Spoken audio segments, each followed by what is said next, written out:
Hey guys, आज मैं explain करने वाला हूँ अवर ब्लूमिंग यूथ सीजन 1 के एपिसोड नंबर 18 को। अगर आपने अभी तक पिछले एपिसोड नहीं देखे हैं तो प्लेलिस्ट का लिंक आपको डिस्क्रिप्शन में मिल जाएगा। एपिसोड की शुरुआत में केबी को देखते हैं जो कि महल के अंदर होती है और कुछ लेटर्स को देख रही होती है। पहले लेटर में लिखा गया था कि लीवान को भूत का पत्र मिल गया है। दूसरा पत्र ताइसे ने लिखा हुआ था जिसके अंदर लिखा गया था कि मैंने लीवान के दाहिने कंधे पर तीर चलाया। बाद में केबी यहाँ पर ताइसेन का एक और लेटर देखती है जिसमें लिखा हुआ था कि गोसनडोल एक किन्नर नहीं है, वह जेई है जो कि हांसियों की फियांसे है। इसके बाद हम देखते हैं कि केबी के पास हांसियों आ जाता है। केबी ने यहाँ पर हांसियों को अपने पास बुलाया हुआ था। केबी यहाँ पर हांसियों को थैंक यू कहती है क्योंकि हांसियों ने हायोन और मेंगवा की रक्षा की थी जब ताइसेन हायोन को मारने के लिए आया था। हांसियों कहता है कि उन दोनों की रक्षा करके मुझे बहुत ही खुशी हुई, लेकिन साथ में केबी यहाँ पर वह लेटर दे देती है जो कि ताइसेन ने लिखा हुआ था कि गोसनडोल जेई है। वह कहती है कि ये मेरे पास एक लेटर आया है जो कि मुझे दरबार की नौकरानियों ने दी थी, शायद भी शरारत कर रही होंगी और मुझे लगता है कि ये झूठी अफवाह है, तुम देख लो।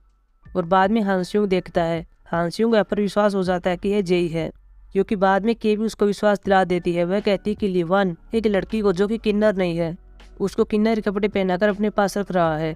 क्या तुम्हें इस बात का पता था? शायद लीवान तुम पर विश्वास नहीं करते हैं, लेकिन हांसियों झूठी सलाह देने के लिए कह देता है कि यह अफवाह सच नहीं है, यह झूठ है, वह जेई नहीं है, वह किन्नर है।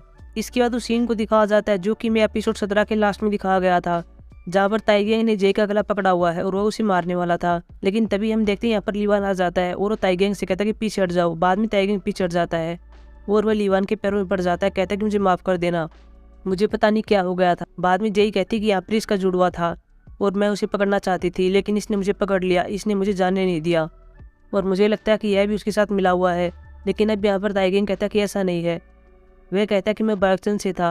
वह कहता है कि जब बायोक्चन में सैनिक आए थे तब मैं वहीं पर था और मेरे सामने मेरे जुड़वा भाई की डेथ हो गई थी, वह मर गया था, मुझे तो ऐसा ही लग रहा था।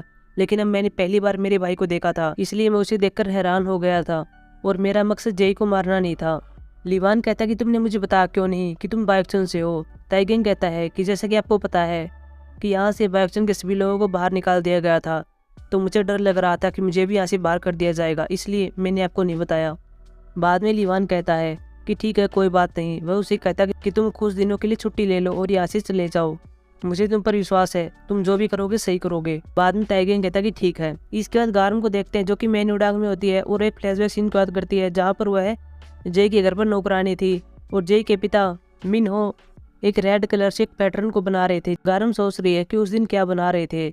बाद में उस पैटर्न को यहाँ पर बनाती है और इसके बाद यहाँ पर म्यूजिन आता है। वो उसे पूछती है कि ये क्या है, लेकिन म्यूजिन को यहाँ पर पता नहीं होता कि यह पैटर्न क्या है। अगले सीन में रात को जेई को देखते हैं जो कि सोने के लिए जाती है, लेकिन तभी उसे कुछ याद आता है। उसे डर लग रहा था कि ताइसेन वापिस ना आ जाए, इसके लिए वह मुख्य द्वार पर जाती है और वहाँ पर कुछ कुर्सियों को लगा देती है, साथ में वह दरवाजे को ब्लॉक भी कर देती है। लेकिन तभी हम देखते हैं यहाँ पर लीवान बोलता है और वो जेई से कहता है कि तुम क्या कर रही हो। जेई देखती है कि यहाँ पर लीवान है जो कि किताब पढ़ रहा था। जेई कहती है कि आप यहाँ पर क्या कर रहे हैं। लीवान कहता है कि मैं यहाँ पर किताब को पढ़ रहा हूँ, मुझे पढ़ने की जरूरत थी। लेकिन बाद में जेई कहती है कि यहाँ पर जितनी भी किताबें हैं सभी आपको याद है, मुझे लगता है कि आप यहाँ इसलिए हैं क्योंकि आप मेरी चिंता करते थे। बाद में लीवान कहता है कि हाँ ऐसा ही था। लीवान कहता है कि आज रात में यहीं पर हूँ, मैं तुम्हारी देख रेख करूंगा, तुम आराम से सो जाओ। लेकिन जेई सोने के लिए नहीं जाती, वह भी यहाँ पर किताब को पढ़ रही थी और बार बार वह लीवान की ओर देख रही थी। लीवान भी यहाँ पर जेई की ओर देखता है और यह सीन बहुत ही रोमांटिक होता है। वहीं अगले सीन में देखते हैं जहाँ पर केबी और किंग अब सोयोन से मिल रहे हैं।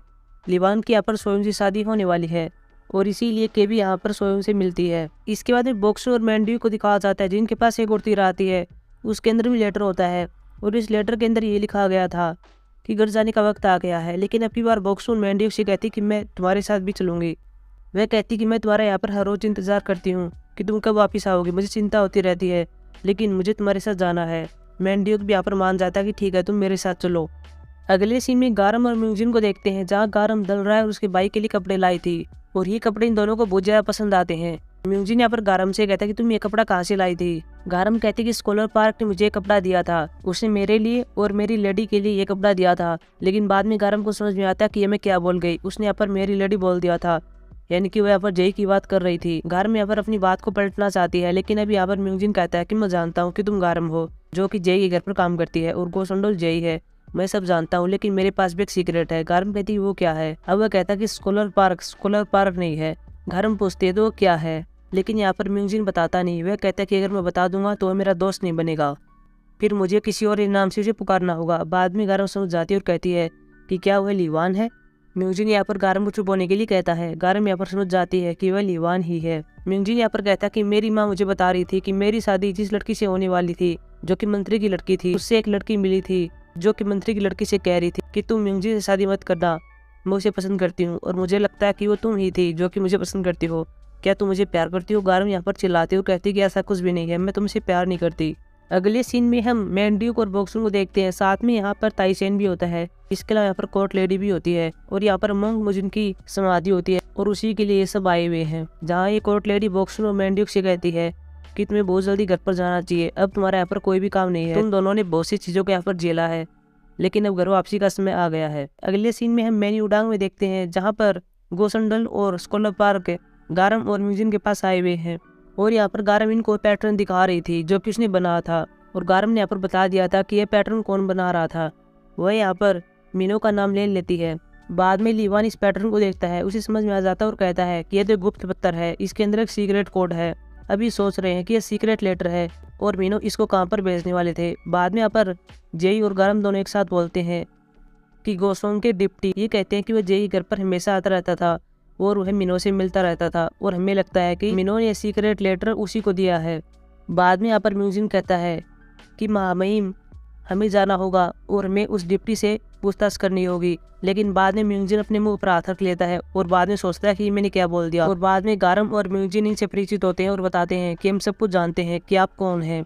हालांकि आप इस बात को दिखा नहीं कहा है, लेकिन अभी चारों एक दूसरे को भलीभांति जानते हैं। बाद में हम देखते हैं कि चारों उसी जगह पर आ जाते हैं जहाँ पर डिप्टी होता है। इसके बाद हम देखते हैं कि गारम अचानक से डिप्टी के सामने आ जाती है। डिप्टी कहता है कि तुम तो गारम हो ना। गारम कहती है कि हाँ। डिप्टी कहता है कि तुम यहाँ पर क्या कर रही हो, तुम्हें पकड़ने का ऑर्डर मिला हुआ है, तुम यहाँ से चली जाओ। साथ में यहाँ पर डिप्टी कहता है कि वैसे तुम यहाँ पर कर क्या रही हो। गारम कहती है कि मैं यहाँ पर जय के लिए आई हूँ। बाद में यहाँ पर जय भी आती है। डिप्टी कहता है कि मुझे तो लगा था कि तुम चट्टान से नीचे गिर गई थी और तुम्हारी डेथ हो गई थी। जय कहती है कि नहीं, ऐसा नहीं हुआ है। बाद में जय कहती है कि मेरे पिता ने आपके पास एक सीक्रेट लेटर भेजा था, वह क्या था, वह मुझे चाहिए। लेकिन यहाँ पर डिप्टी कहता है कि मुझे तुम पर विश्वास नहीं है, मैं तुम्हें वो लेटर दे नहीं सकता। हालांकि हम एक दूसरे को जानते हैं, इसलिए मैं तुम्हें समय दे रहा हूँ और किसी को नहीं बताऊंगा कि मैं तुमसे मिला था, इसलिए तुम दोनों ऐसे ले जाओ। लेकिन बाद में हम देखते हैं कि पीछे से म्यूजिन और लीवान आते हैं। म्यूजिन अब डिप्टी से कहता है कि क्या तुम इसे जानते हो, यह क्राउन प्रिंस लीवान है। लेकिन यहाँ पर डिप्टी को विश्वास नहीं होता। बाद में लीवान यहाँ पर एक चीज़ को दिखाता है, जिसको देखने के बाद डिप्टी यहाँ पर लीवान के पैरों में गिर जाता है। बाद में डिप्टी मेनुडंग में आया हुआ है और वह लेटर इनको दे देता है जो कि मिनो ने इसको दिया था। साथ में यहाँ पर डिप्टी कहता है कि यह लेटर मुझे हांसियों के फादर जुंग यून के पास भेजना था, लेकिन वह किसी कारणवश उसके पास नहीं जा सका और यह लेटर बाद में मैंने अपने पास रख लिया। हालांकि यहाँ पर लीवान इस लेटर को सुलझाने का प्रयास करता है, लेकिन उससे नहीं हो पाता। बाद में वो कहता है कि मुझे जुंग यून के पास जाना होगा क्योंकि यह लेटर उसी के लिए था और वह इसको सुलझा सकता है। अगले सीन में देखते हैं जहाँ पर लीवान मिंगा के पास आया हुआ है और उसको देख रहा है।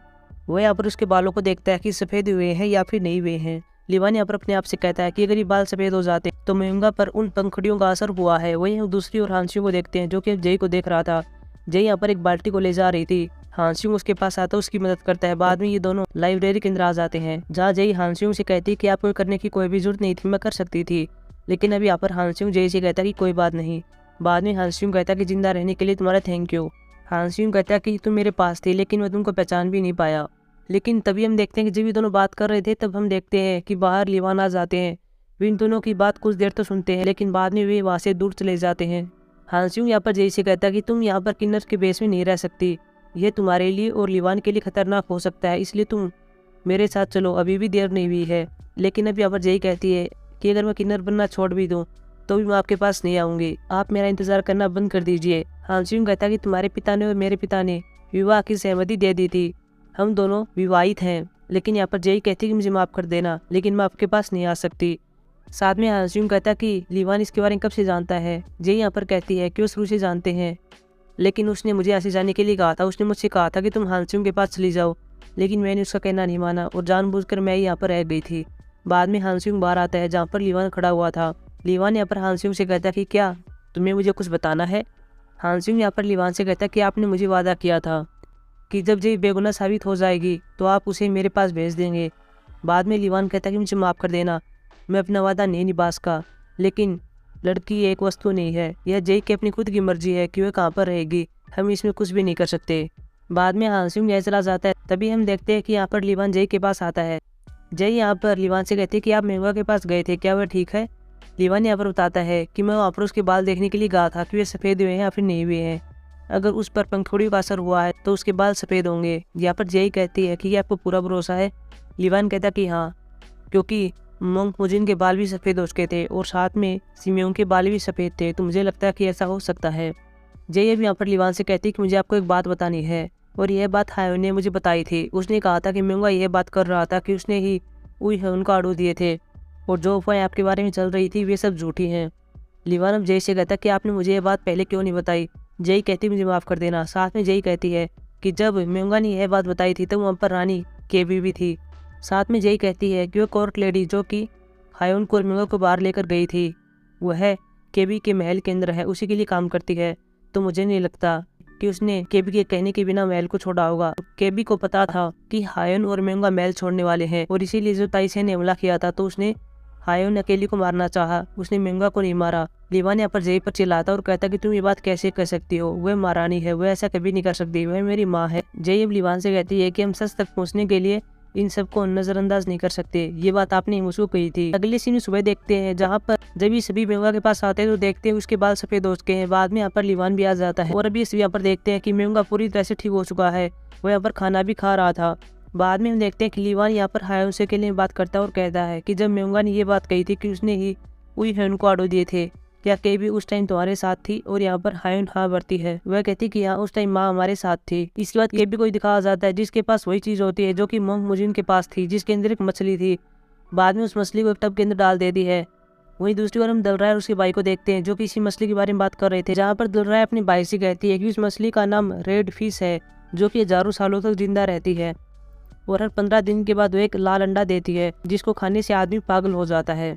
अगले सीन में देखते हैं जहाँ पर लीवान अब हांसियों के फादर जुंग यून के पास आया हुआ है और उसे वह सीक्रेट लेटर दे देता है और कहता है कि यह लेटर मीनू ने आपके पास भेजा था, लेकिन किसी कारणवश आपके पास नहीं आ सका, लेकिन अब ये लेटर आपके पास है और मुझे जानने की जरूरत है कि इसके अंदर क्या लिखा हुआ है। प्लीज़ मुझे बताइए।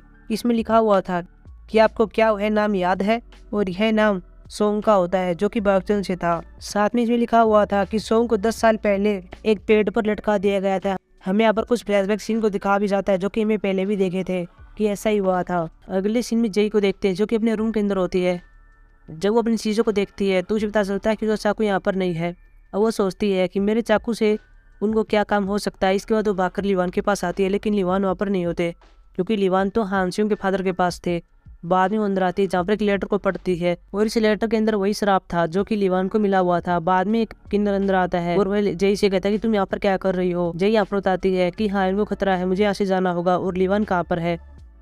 बाद में जय यहाँ से भाग जाती है। अब जय यहाँ पर हायोन के पास आती है। साथ में यहाँ पर कुछ लड़कियाँ भी खड़ी हुई थी जो कि उसको कह रही थी कि तुम अंदर नहीं जा सकती, तुम एक किन्नर हो, लेकिन जय किसी तरह अंदर चली जाती है और जब अंदर आती है तो देखती है कि हायोन की डेथ हो गई है और इसके पास वही चाकू पड़ा हुआ है जो कि उसी का होता है। बाद में वो अपने चाकू को उठा लेती है।